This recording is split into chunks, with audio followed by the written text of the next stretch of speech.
Court is now back in session at ease. Anyways, okay, sorry.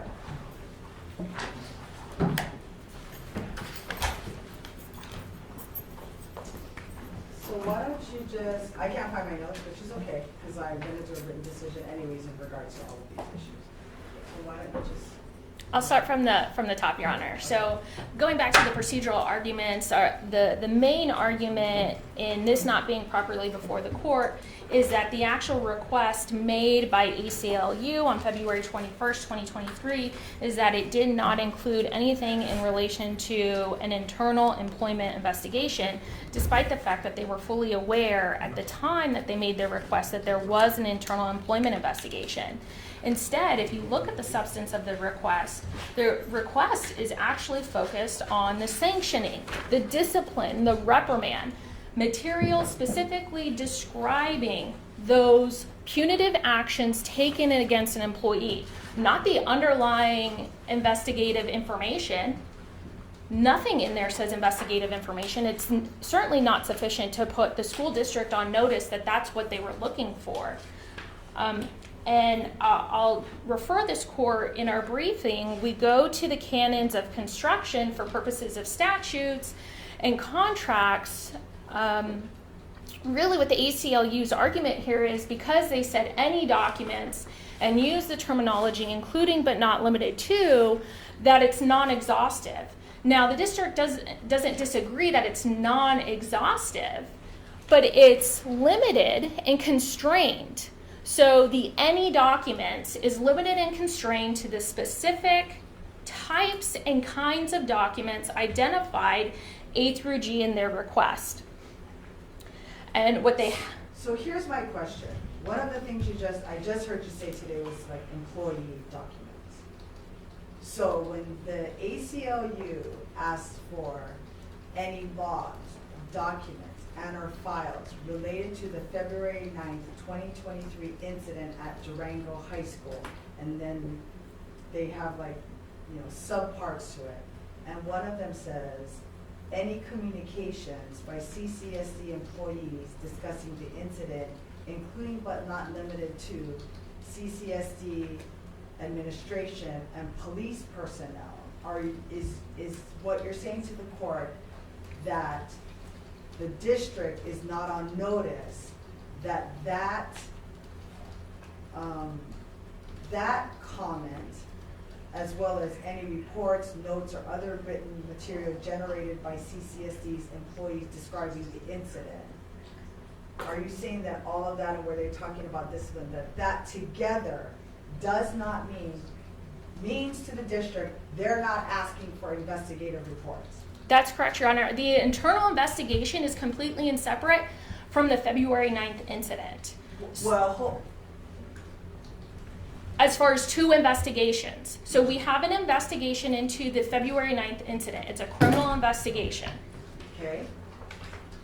Related to the juveniles. And then you have an internal employment investigation. Related to the February 9th incident, correct? Or is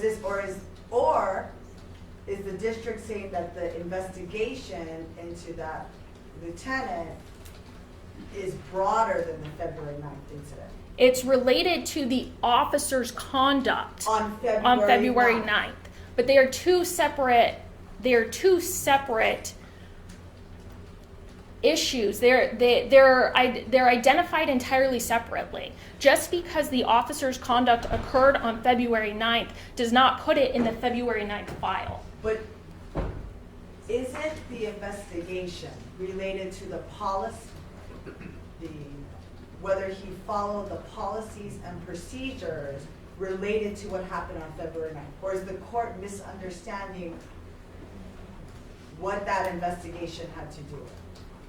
No, that investigation had to do with Lieutenant Elfberg's conduct on February 9th in relation to the juveniles. And whether he violated the policies of the Clark County School District Police. Correct. And so to your answer, or to your question, Your Honor, regarding communications, those communications for the internal affairs, or let me take a step back. Communications between CCSD personnel or CCSD PD personnel regarding or describing the incident, they're not describing the incident, they're talking about the conduct of the officer. But doesn't the conduct of the officer have to do with what happened on February 9th? I mean, I get there's overlap. There is I overlap. understand that. But the last time we had argument, the one issue I think that the district brought up is that ACLU did not use the term, and I'm putting, these are my words, Right. the word investigation. The court then said, sure, but they sort of do a catch-all where they're asking for any and all, and they go down and then they now ask for sanctioning, disciplining, and because I think, I don't know, I'm sure Mr. Peterson will tell me if I'm wrong, they were trying to do a broad language to catch a myriad of situations, but they believe that by doing the any and all, and then by being more specific, they would have caught everything that encompassed what happened on February 9th in regard to the students and what happened, communications between other people, as well as what happened with the officer. I mean, I'm sure he's gonna tell me in about maybe 20 minutes whether I'm wrong, and that's fine, I'm okay. And I don't disagree with you, Your Honor. I know that that's their position. But it's the district's position that in looking at this, at the request, they are looking at the February 9th incident. And there is overlap. The district isn't refuting that. There's overlap, but there's still two separate issues. A criminal investigation that occurred on February 9th, the February 9th criminal incident, and then an internal investigation. And I guess the other thing that's a little bit difficult for the court is that the backdrop of all of this is also, and Mr. Peterson will correct me if I'm wrong on this, is that the district and the ACLU had been in communication about exchanging documents. And I'm gonna ask him if one of the documents that they wanted exchanged was this internal investigation, or if they made mention of that. I don't know. I mean, I'm sure he's gonna tell me, but and I would direct this court to Exhibit E to their opening brief, which is the response in relation to the district's privilege assertions, including that there was an ongoing investigation. And this is strictly about 62H.025 and its applicability, and whether or not a waiver should issue in relation to juvenile justice information. Nowhere in any other response do they mention investigative information. Not in their petition, not in their opening brief, and not even in their reply after we expressly put in our response, in our answering brief, that the investigation was completed on April 27th. It was not until at the hearing, at the last hearing, where they're saying, yes, we want the internal investigative report, despite it not resulting in punitive action. And so, kind of reiterating the argument prior to the recess, is that even construing the request to include the internal investigative report, it didn't exist on February 21st. We could not have provided it to ACLU on February 21st. There is nothing under the MPRA that requires the school district to keep a public records request open, absent communications regarding production of certain documents. So to the extent that it did request those records, as of 5 business days, let's just assume it's February 26th or whatever date is the 5th business day, that those documents did not exist, and so we're not obligated to create a record. sure, you're saying no documents existed until that April date, except for the video, the body worn camera. Right. That's what the district is telling this court. No documents in regard to that investigation existed until April, outside of the body worn camera.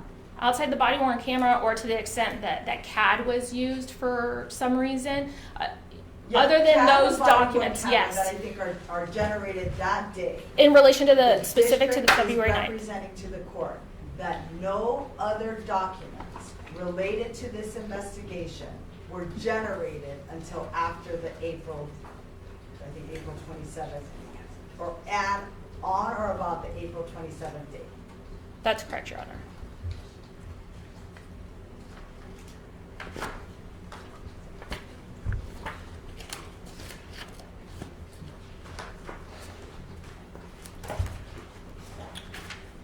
Moving to the substance of the district's confidentiality arguments. The biggest argument here, Your Honor, is NRS 289.080 is expressly identified in 239.010 as an exemption to the public record statute. And so that renders the investigative report confidential because this investigative report did not result in punitive action. We have And how do we define punitive action? I would say discipline, reprimand, or sanctions against the officer. There was no action taken against the officer in relation to this internal employment investigation.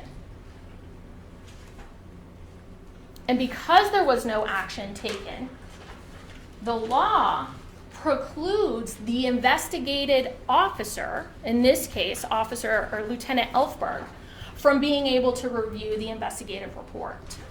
And so what that statute says, specifically subsection 9, discusses that only when a law enforcement agency recommends punitive action or actually takes punitive action against the officer is the officer and or his representative permitted to review the file, review the underlying evidence, review the report. That's the only circumstance in which they are able to review the report. So that means absent punitive action, there is no entitlement to review the report. Had the legislature intended for law enforcement officers to review any report, investigative report about them, they would not have limited it to punitive action in the statute. They would have just said, after an investigation is completed, the investigative officer would be entitled to review the report. But they specifically delineated punitive action as the only time that the officer would be able to review the report. And as evidence before this court, Elfberg has not seen the report because he's not entitled to it. We have a declaration from him. We have a declaration from his representative, Adam Levine, who represents other law enforcement agencies in this state, who supported the position that NRS 289.080 subsection 9, which was amended recently in a special legislative session to preclude officers who are subject to an investigation from reviewing any documents if there is no punitive action recommended or taken.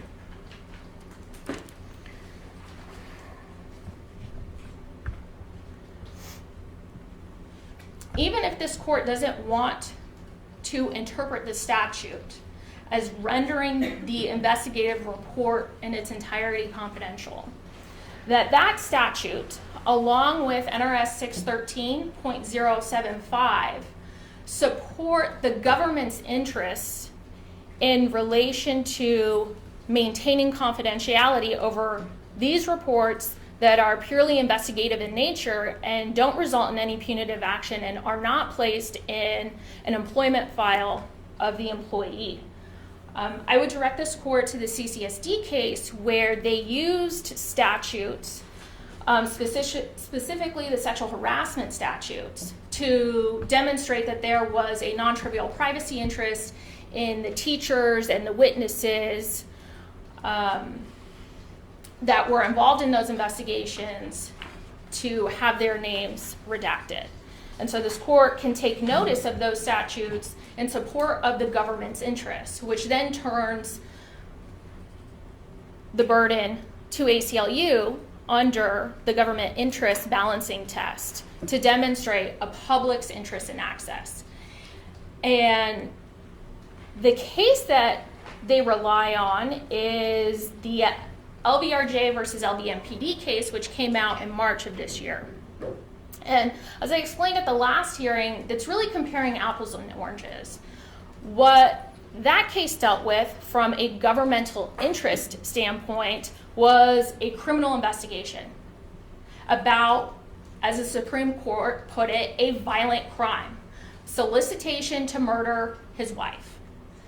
This is not that. This is not a criminal investigation. This is an internal investigation about whether internal policies were violated. And as demonstrated by the case law that we included in our brief, that what's being sought here is a single report.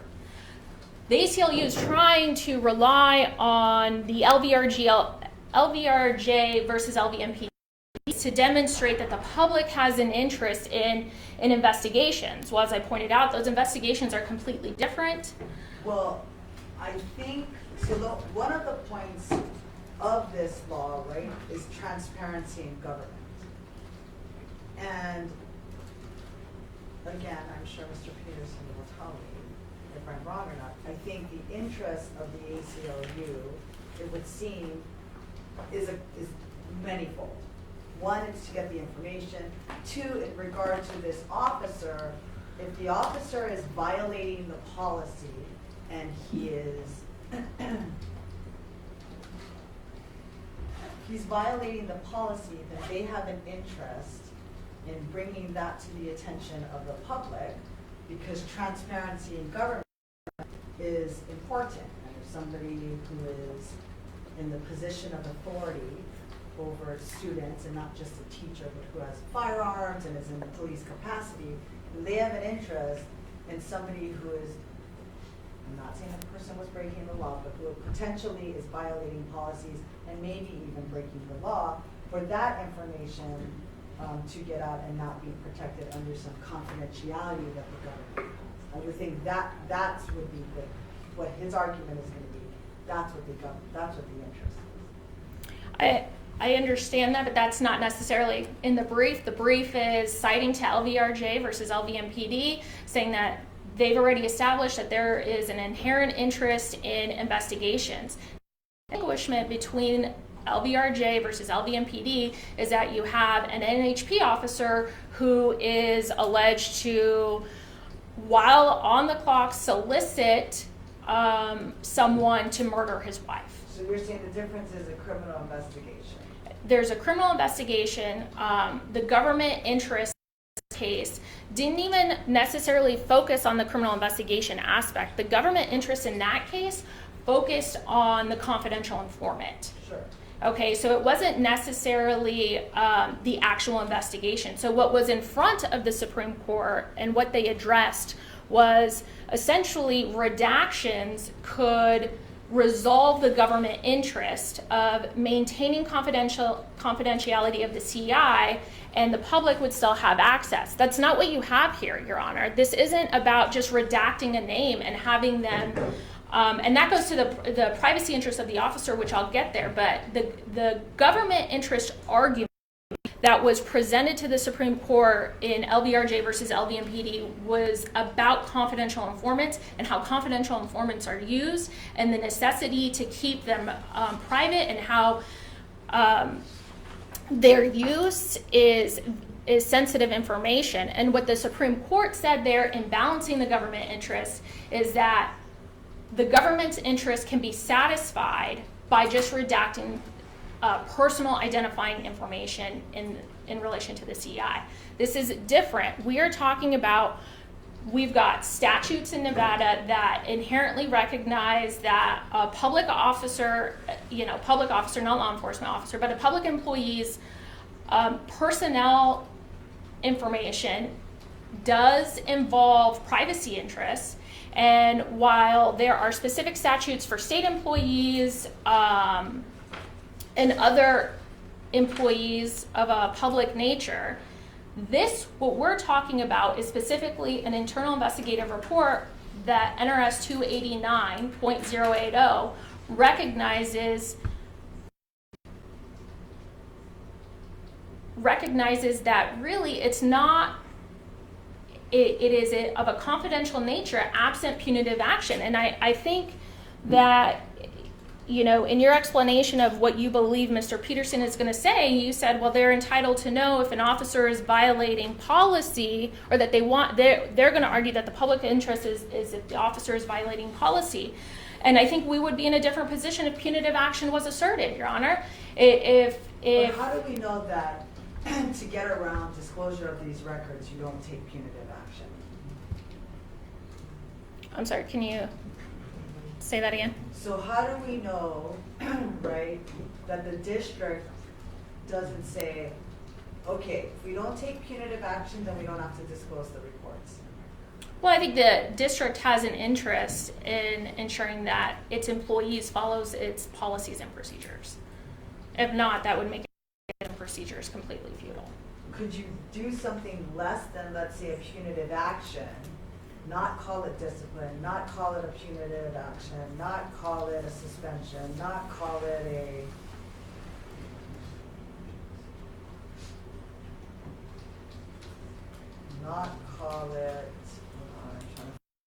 not call it disciplining, not call it sanctioning, not call it reprimanding, not calling it punitive action, and still take action against the officer because he violated policy?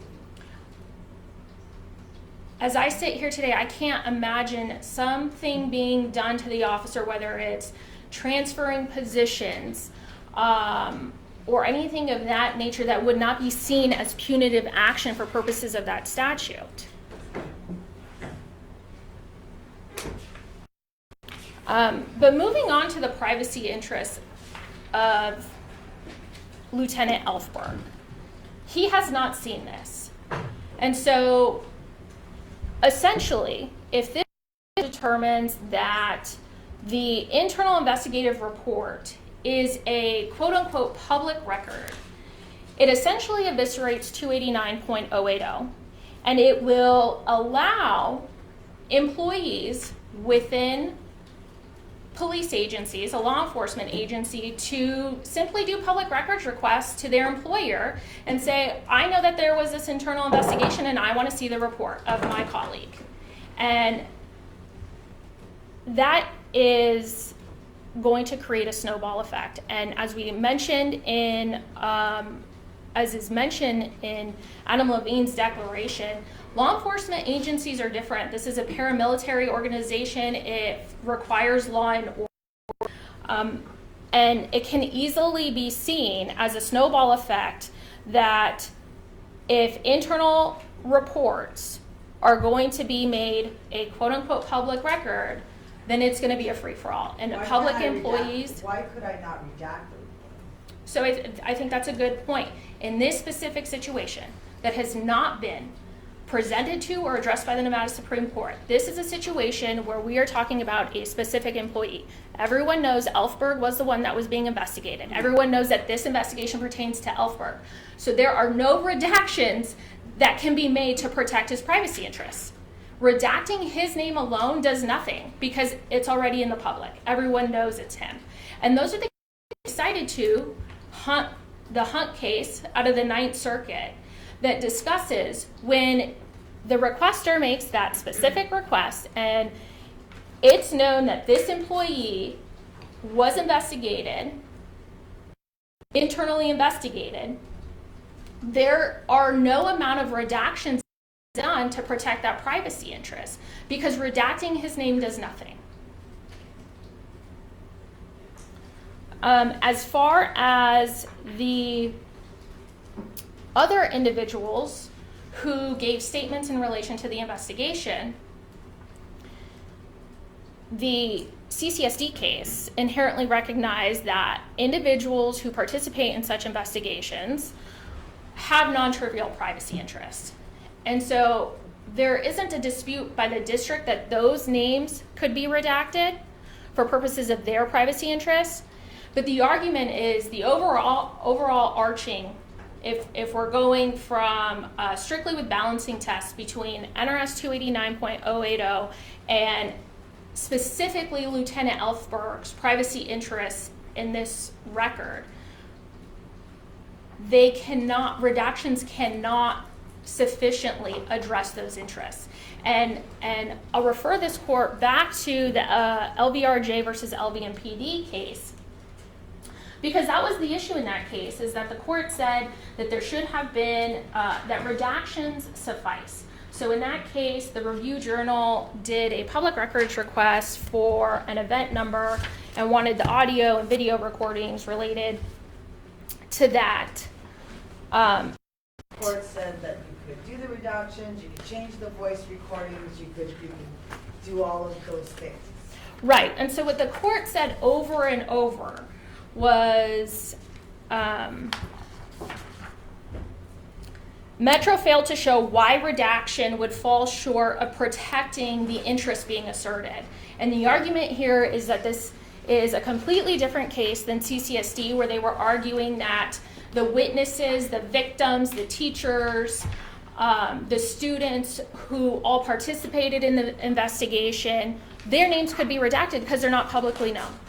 Same with the report in LVRJ versus LVMPD.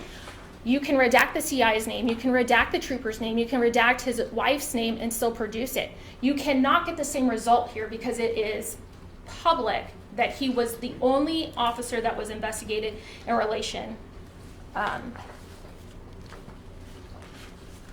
to this case. And So, in reading the LVRJ versus LVMPD, one of the things that the Supreme Court says is that we have never permitted a governmental entity to use individual personal privacy interests as a shield against accountability. Here they talk about Metro. Had they adopted this report, would have justified withholding all police reports. So I'm going to hear from Mr. Peterson. I'm probably going to have some questions in regard to that. I'm not sure what Mr. Peterson is going to say, but I'll listen to what he has to say. I think I know where he's going to go because I read his brief, but I'll listen to what he has to say. But I think that's one of the things that for the court, in balancing and in looking at the purpose of the public records request, the purpose of the public records request is governmental transparency. I mean, that's the overarching view that this court takes of what all of the case law has said. And there are specific exceptions. I think the ACLU would acknowledge that there are exceptions. I don't think they're arguing that there aren't. And so with that in mind, is there anything else you'd like to say to me? no, Your Honor, I'll allow Mr. Peterson to take the floor. Good morning, Mr. Peterson. Good morning, Your Honor. If you don't mind, Your Honor, I'm going to end with this sort of procedural issues. I think it'd probably be best to start with the substance. Before I go into that, is there anything specific the court would like me to address? Okay. So, I think starting off with what the district, to avoid confusing with the test, what the district is using to assert confidentiality. In their briefing, they asserted the CCSD balancing test, citing Elfberg and other witnesses' interests. The Gibbons balancing test, NRS 62H.051. It looks like they're now, it's not clear to me whether or not they're citing directly to NRS 289.080 as a statutory basis for confidentiality now, so I'll address. I think so. Okay, so I will address that as well. Matter of fact, that might be the easiest place to start. And I always think it's helpful to look at the language. In their briefing, they claim that we're cherry picking what subsections we're talking about. The subsections that we're cherry picking are the ones that actually use the word confidential or confidentiality. And that's limited as far as what documents are rendered confidential under this section. And in turn, when you look at subsection 9, it's creating a right for that officer to review the file in its entirety right?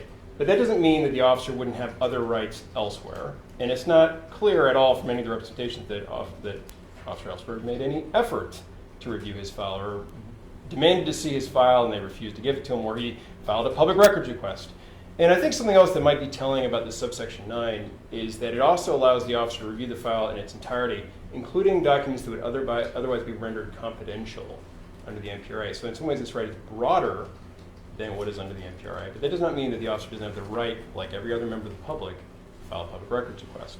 And I think the key term we look at here, in their briefing, they made the board made, or not the board, the district made an argument that somehow, because a subsection wasn't referenced in NRS 239.010, then that's a sign that that they're cherry picking. The reality is, if you look at every single one of these statutes cited, there's not a single subsection reference. They just cite the whole statute. Because what's going on is those statutes reference confidentiality. And that's the word that's actually used. If you look at it after this whole list, it goes, they quote here, after it lists everything else, quote, and otherwise declared by law to be confidential. That's the magic word that we're looking for here, right? And I think something that if the court needs an illustration of why this is sort of an absurd argument, one of the statutes cited is the broad statute related to the court's sentencing power in criminal cases. It specifically identifies personal information in that situation as being confidential. But that same section talks about information the defendant would offer to the court to mitigate, which of course would be public. They're filed in open court all the time, and the public can see what a defendant's saying to defend themselves. You know, victims, all those folks have a right to see that. So that being said, that argument sort of is not lining up with the text of the statute itself. But let's go ahead and talk about the balancing tests, the CCSD balancing tests starting with, because first they talk about Mr. Elfberg, and then they talk about these other witnesses. I think something that's not discussed in their reply to what we're talking about here today is that, of course, CCSD is limited only to identifying information. It doesn't go beyond that. I think the court was very clear in LVRJ that it's not supposed to go beyond that. And it's something they're talking about. When also in their opposition or their reply to us, they complained that we didn't talk about two cases, right? CCSD, which we do, and then Hunt, which is a Ninth Circuit case that is interpreting FOIA and is not interpreting the NPRA. Yes, the court is clear. Yes. Something else that's interesting about the CCSD case is that's an internal investigation. A number of the district's arguments in there that ring similarly to the arguments that are being made before the court now get shot down. That's talking about a case where someone is actually found to have engaged in misconduct.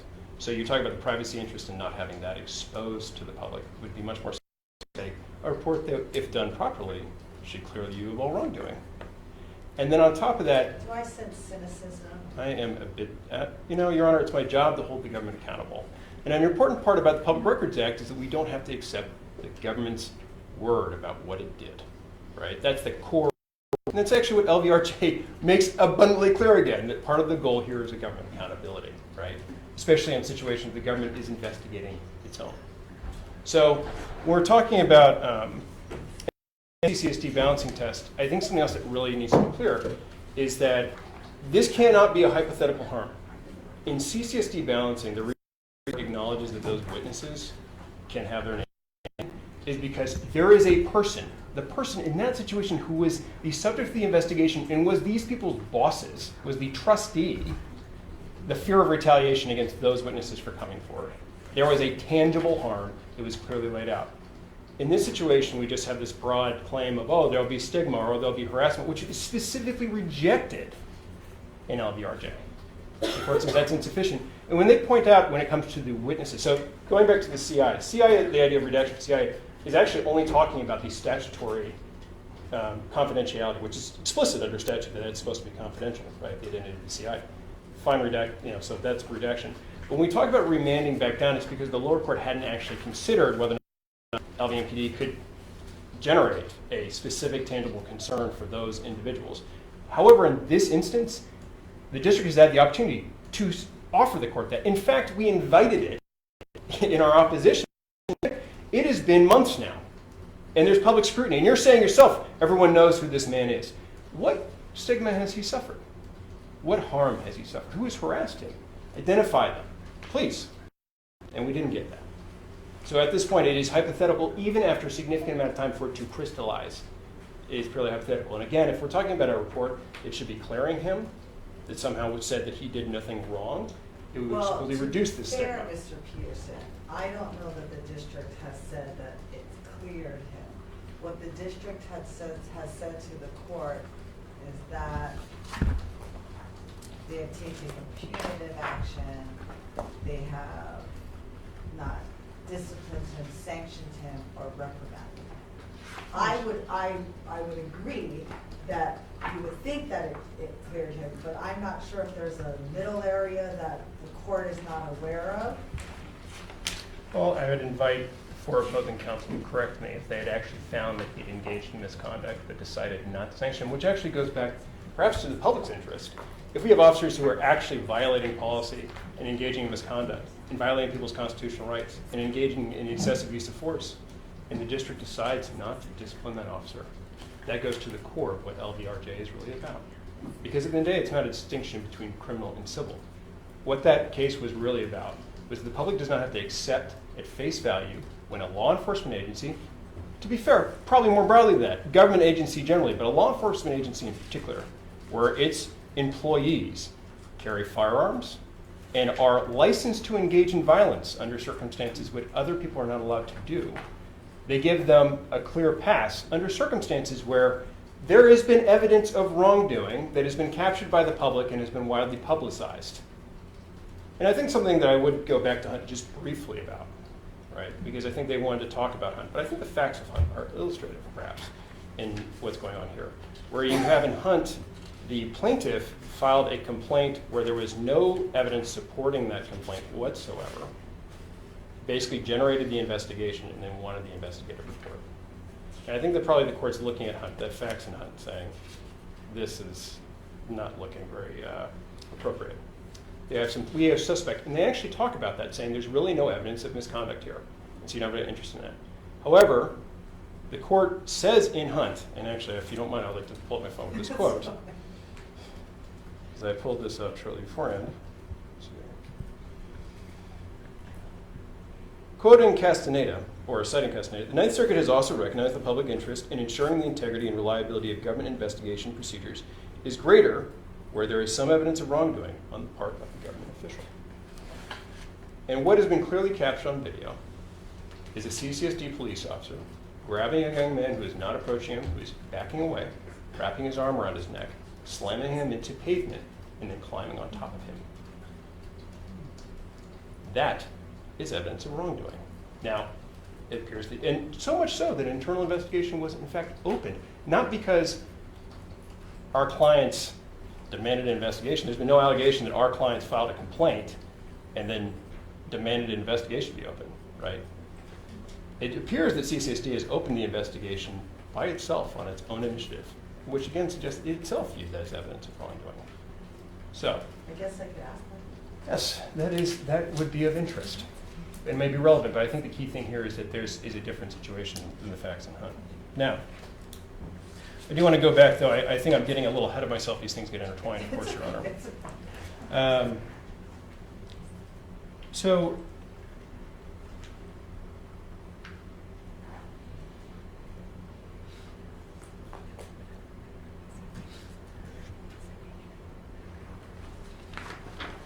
I think something else that's worth telling is that LVRJ, the language in LVRJ, related to what kind of harm should lead to a non-trivial privacy interest. It's not sort of a general concept. It's actually fairly specific on what they're saying.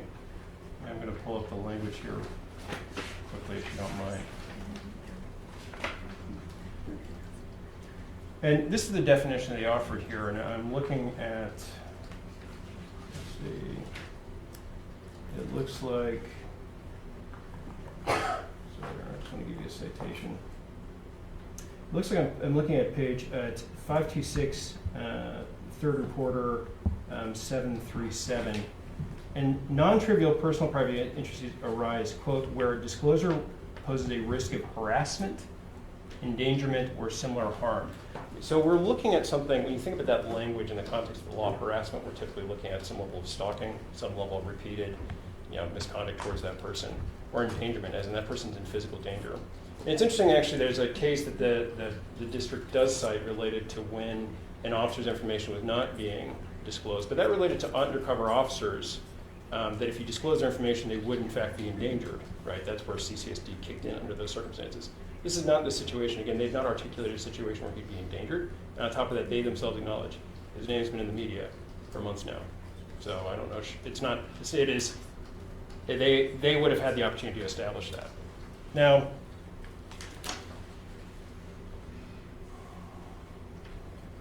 one thing they also cite back to NRS 613.075, I think something that's important to note, it doesn't render anything confidential. What it simply says is you don't have access to confidential information. And in fact, it's actually helpful to compare these two with the right of a police officer in this investigation, because without that subsection 9, they wouldn't be allowed to access confidential information in an investigative file.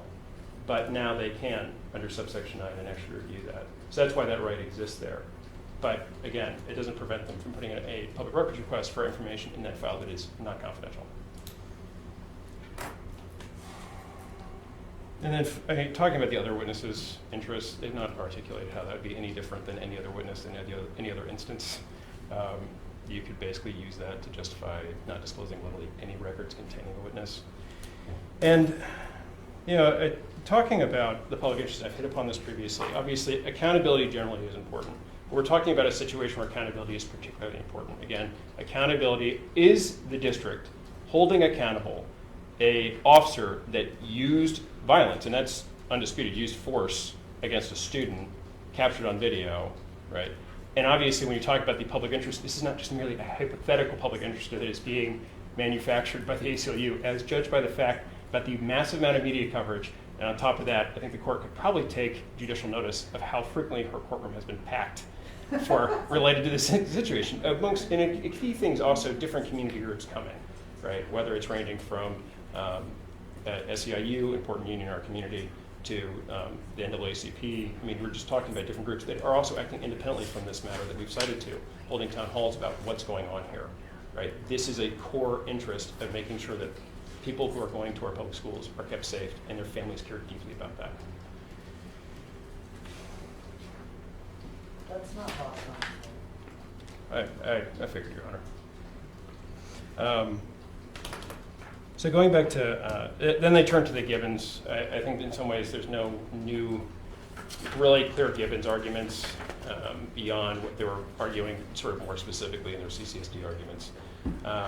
When it comes down to the idea of maintaining discipline in the ranks, it's deeply disturbing from the ACLU's perspective that the district is referring to its law enforcement agency as a paramilitary organization rather than like a community policing organization, but that's an interesting framing. But I think probably more troubling, of course, also troubling on top of that is that somehow if people could have access to any of these records, it would suddenly cause massive dissension in the ranks and that no one could possibly do their job. It's just a lot of these hypotheticals without any actual, like, offering of examples of where this has become a problem.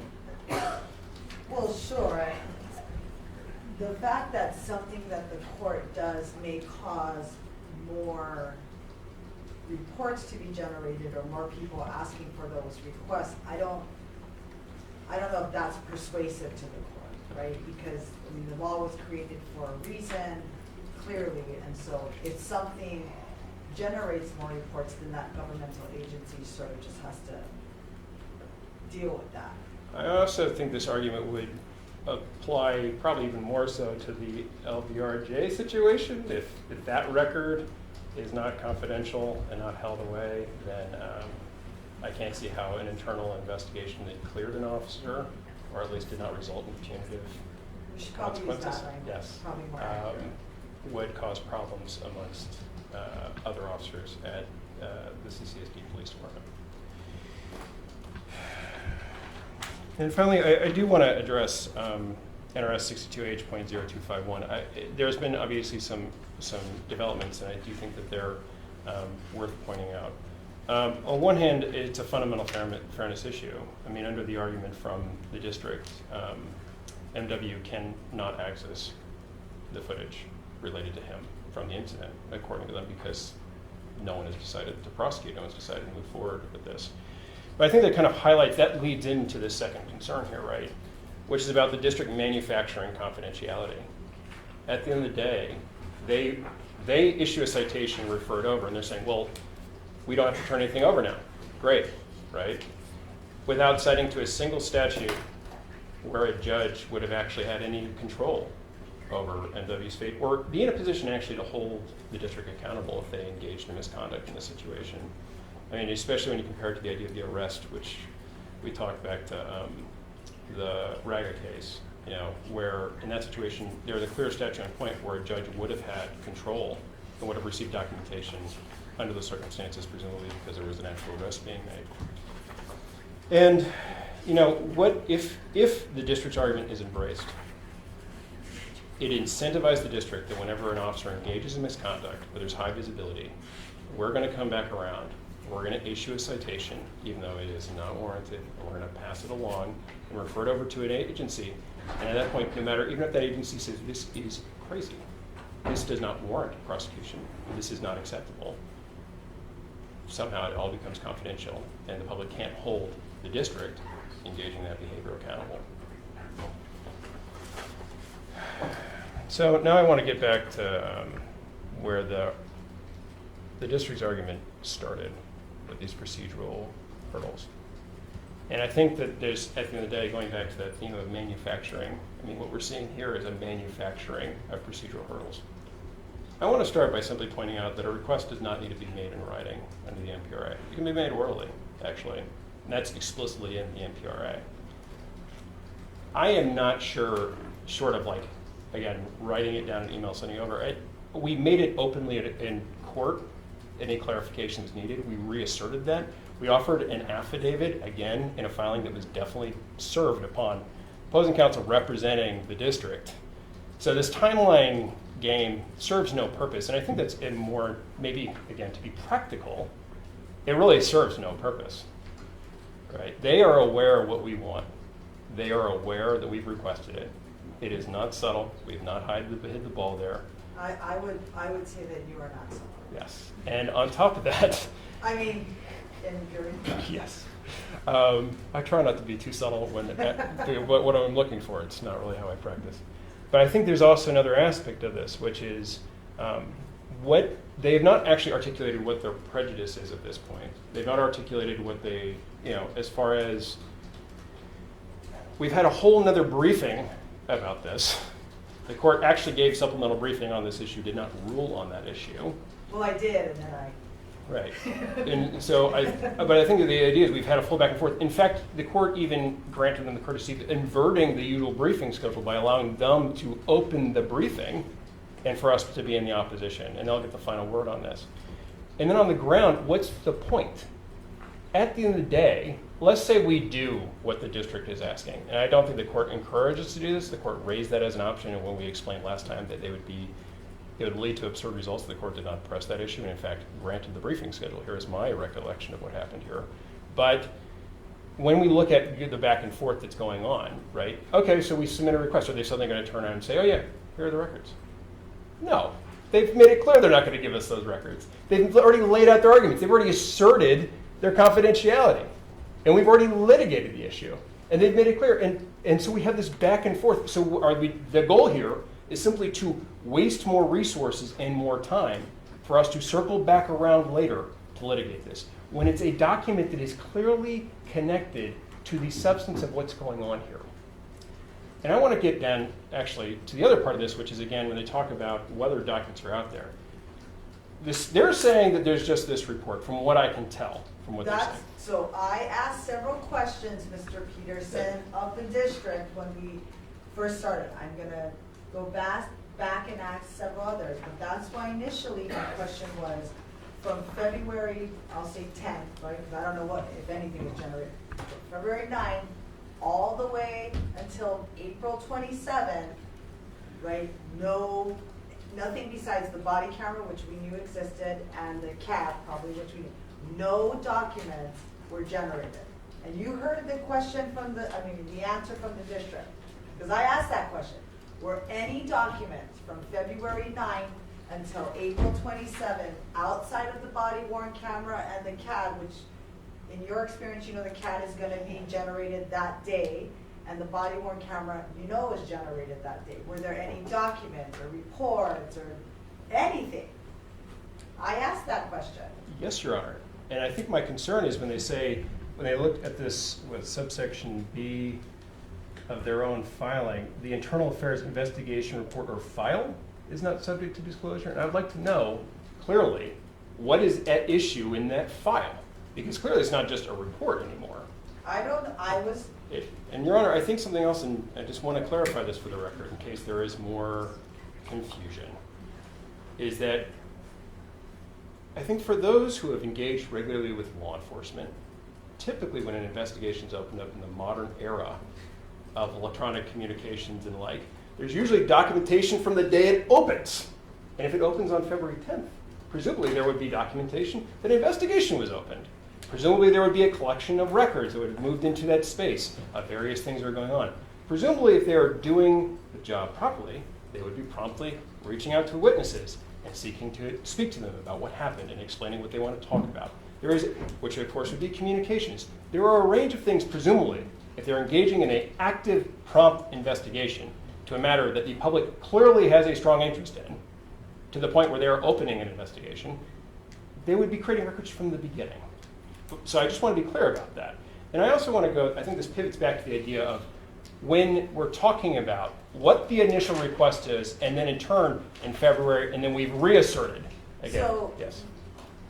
if you're gonna go back and argue about whether you requested it, I don't think that you can do that. I'm not gonna foreclose you from doing that, but when the court reads any logs, documents, files, and then we have A through G, any materials describing disciplines. So I don't, but you can if you want. I don't want to foreclose any of your arguments, Mr. Peterson. I appreciate the court's candor about what we should be arguing. I wouldn't. Yes. I wouldn't go back through that. I will move on. I appreciate that, Your Honor. So I think at the end of the day, Your Honor, I think what we're asking for is, again, as far as the court needs to review the documents in camera, we understand that. I actually have not, nobody's given me the document. So I understand what we're arguing about, but I've never seen the report because similar to the body count, nobody gave it to me. So the one thing I'm going to ask at the end of this hearing is that I be given the report and the file. Or let me ask a couple of questions and then I'll determine if the file is the report. But I have not seen those or seen it. So, and I'd say, as far as the district being them, suggesting the court review things in camera, I think that, again, we would have no objection to that. We understand the court is being careful about this case and wants to make sure that the correct ruling comes out of it. But I think something at this point, again, we would again renew our request for a Gibbons log, because something that was discussed last time was that we were going to get a clear indication of all the records related to this incident. Instead, what we have is a general statement about a file now, not just a report, but a file that presumably has other things in it. And I think at the end of the day, we want a formal filing listing everything that's presumably in that file so we understand what documents are at play. And again, those documents, if there is an internal database where they're typing things in, written documents related to this investigation, right? Reports and notes, they should be in the Gibbons file, right? That's the sort of thing that should be in there. And we want that disclosed. And it shouldn't be that hard, because if it's that narrow, it should be relatively easy to get us the Gibbons file, or the Gibbons log. And on top of that, of course, Your Honor, we believe and we demand that this be disclosed. We demand that the internal report be disclosed. We demand that all the information related to that be disclosed. We demand that the witness statements taken as part of this investigation be disclosed, even though Chief Blackeye claimed there was no witness statements made previously. And I think that's something that I do want to highlight as far as this demand is concerned, where the district is dancing around, and I think at this point it's just disingenuous between the idea of criminal and internal investigation stuff. At no point do we limit ourselves to a criminal investigation. In fact, we offered a definition of incident that doesn't refer to that. And obviously, from our perspective, right, as the ACLU, We are seeking to understand what the district has done to make sure its officers are not harming students or violating constitutional rights. So the idea that we'd be limited to the criminal investigation where there's nowhere in there is disturbing, and we believe at this point is disingenuous on the part of the district. And now that, Your Honor, the rest.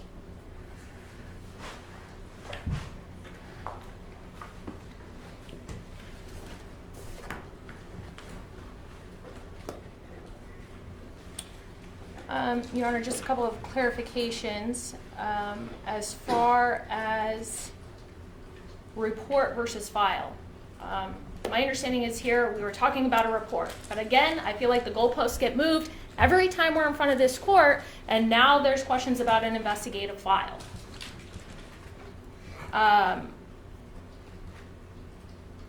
The investigative file, I do know, is comprised of the body-worn camera and the CAD. There are statements made by officers, not witness statements of the February 9th incident, but statements of the officers regarding the officers' conduct. And that's all I know of right now, Your Honor. I'm happy to provide the court with a log detailing that and providing the court with the investigative report and the internal affairs file. I would just ask for purposes of my client that if we could get that just in a minute order so we basically have a chain of custody as to why that's being provided. But we could probably get you that within 2 weeks, along with the privilege log.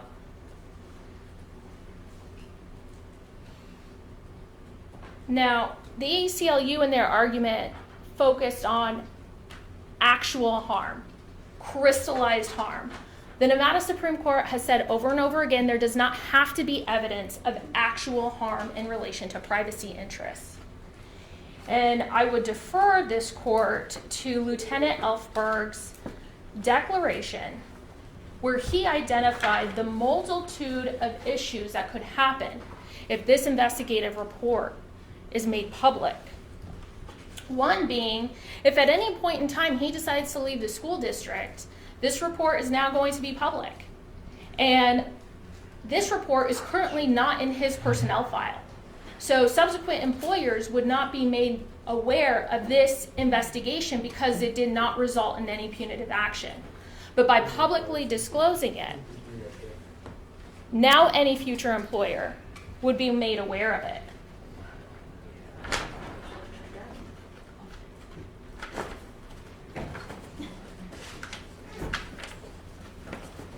The other issue is that no other employee within CCSD PD has seen this investigative report. Certainly, if it's publicly disclosed, everyone will be entitled to view it. I'm sure it will be posted on several news media outlets. And then he will suffer from harassment and stigmatization from his colleagues. But I want to point out something significant in the LVRJ, LVMPD opinion. And I think this goes to your statement, Your Honor, at the end of my opening argument, as far as the CCSD balancing test can't be used to withhold records in their entirety. And so I'm at 526 Pacific 3rd, 737 to 738, head note 22, where it talks about the CCSD balancing test does not support non-disclosure because some information in the abstract is personal or intimate. So yes, I agree with the notion that under the CCSD balancing test, if there are certain aspects of a government document that may be of a personal nature, that redactions could suffice, then yes, disclosure with redactions is appropriate and necessary.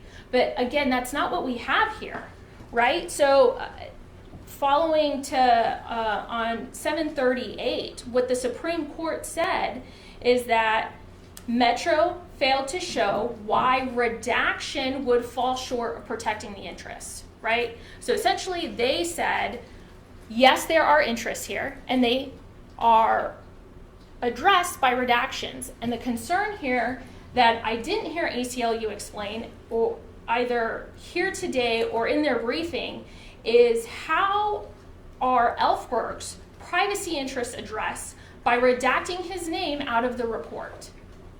Because everyone knows it's him.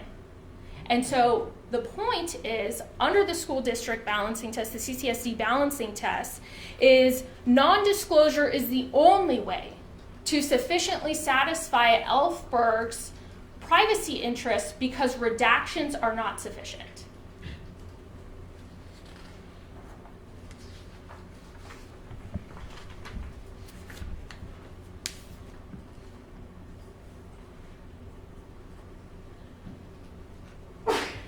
There were comments made about MW not being able to access the body-worn camera because the Juvenile Justice Agency no longer has it. The Public Records Act isn't about someone unable to access their personal records from a juvenile justice agency. That's not what it's about. It's about whether or not a record is deemed public.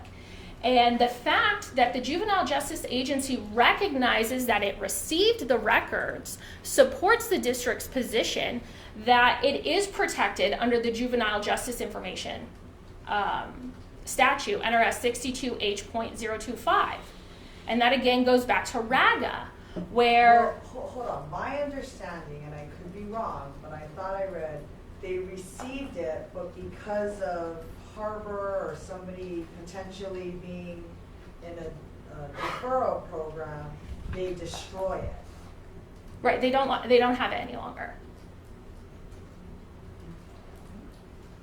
But that's the reason, right? I mean, they have their own, I don't think that's a statute, I think that's an internal policy that they have, that should somebody be deferred, which my understanding, every juvenile case, except for probably a murder case, is set for deferral. That means they're destroying almost every body-worn camera footage that they get because of their internal policy.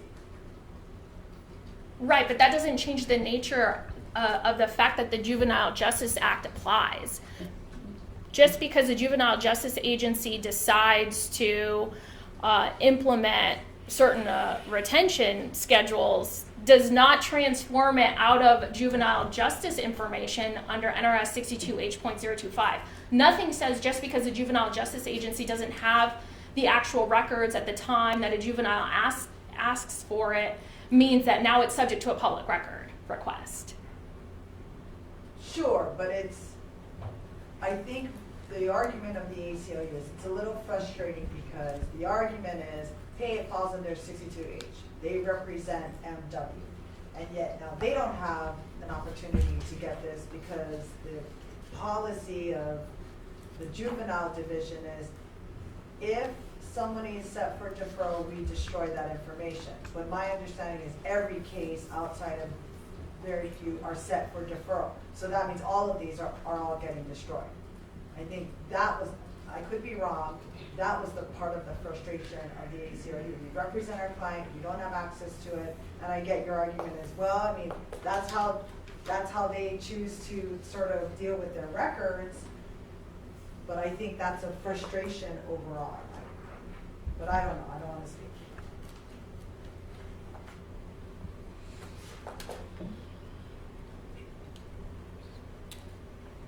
Outside of that, Your Honor, I don't think I have anything further. Okay, so I'm just gonna ask that I get the investigative report, because let me ask you this question. Okay, so it's your representation that from February 9th till April 27th, am I saying the wrong dates? I believe, so the way it's from February 21st, which is when the public records request was received. Sure, but my question is from February 9th until April 27th. Because April 27th is when the report was generated, completed, and finished, correct? The report, yes. Yes, okay. So from February 9th until April 27th, there are no other pieces of paper outside of the CAD report, which gets generated on February 9th, and the body-worn camera that essentially comprises this investigation. Is that what the district is saying to the court? There are the officer statements, but I don't know. I couldn't tell the court when. I know that they were not generated as of February 21st. I don't know when they were generated though.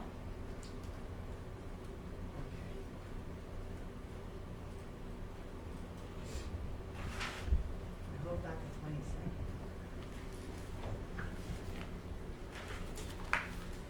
22nd. Okay, so I'm gonna ask for that you give that to the court in chamber or in camera. You're also you're gonna provide other. Your Honor, can I make one additional request? Are there any drafts of the reports or any internal documentation related to databases requests that you think that you as well? I don't know what internal documentation on databases are. That certainly is not part of the request. Again, every time we're here, Your Honor, as you can see from the districts, I am fine with providing any drafts. I can tell the court that there are no drafts, but I will confirm with the client again to make sure. And I will provide a privilege log of what is contained in the entire investigative internal affairs file to the court. Okay. And Your Honor, I just want to clarify something about what's been going on about this point that they've been making. The MPRA does not require us to guess what documents they have and define what's going on here. I'm clear on that. So I just want to be clear about that. So as far as their complaints of you keep on moving the goalposts, we've not been moving the goalposts. But I'm thank you, clear Your on Honor. that. Thank you, Your Honor. Second thing, really quickly, how are we on the hearing on the emails? I feel like that look was we are nowhere close. No. Remember No, we we're guys actually were ready. supposed to exchange So- dates, and We- then I said, what about September We shared 1st? documents. I don't know if is your person available tomorrow or? Yes, so we're good for tomorrow. Oh, so we are having a hearing tomorrow. Does the court want to have a hearing? Does the tomorrow? Well, you that's guys were supposed to email each other and then Yes. get back to the. and we Nobody- confirmed, and we unfortunately forgot to confirm with the court. We missed the So final link. we'll defer to the court. Yes, we can also, I have some availability next week. Would you preference for that? I'm out next week. Hold on. Your Honor, obviously, if we have. So it looks like, lucky for you guys, I do not have a hearing tomorrow. So can your IT guy come? And it's the IT guy that's most, in criminal we use different language, in civil I guess you guys use different, the person most knowledgeable, so that when we ask him a question, he's not gonna say, oh, I don't know, this is my title, but I don't know how to do any of these things. Yes. Right? Okay, so the person most knowledgeable. Okay, so can the parties approach?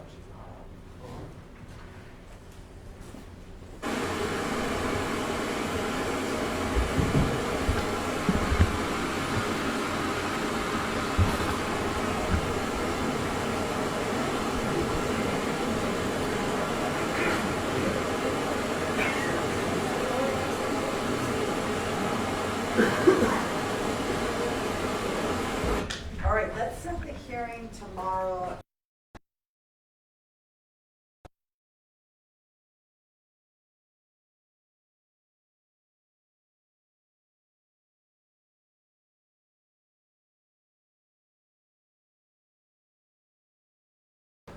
Okay, I will see you all. So here's the other thing, really quickly. I know it says that I was gonna do a decision, but I think this was one of the outstanding issues, and now it looks like the email is gonna be, I'd like to do a written decision. So let's see how far we get tomorrow when I'm straight. But I do not have it yet. Okay, thank you very much, everybody, I appreciate it. Thank you.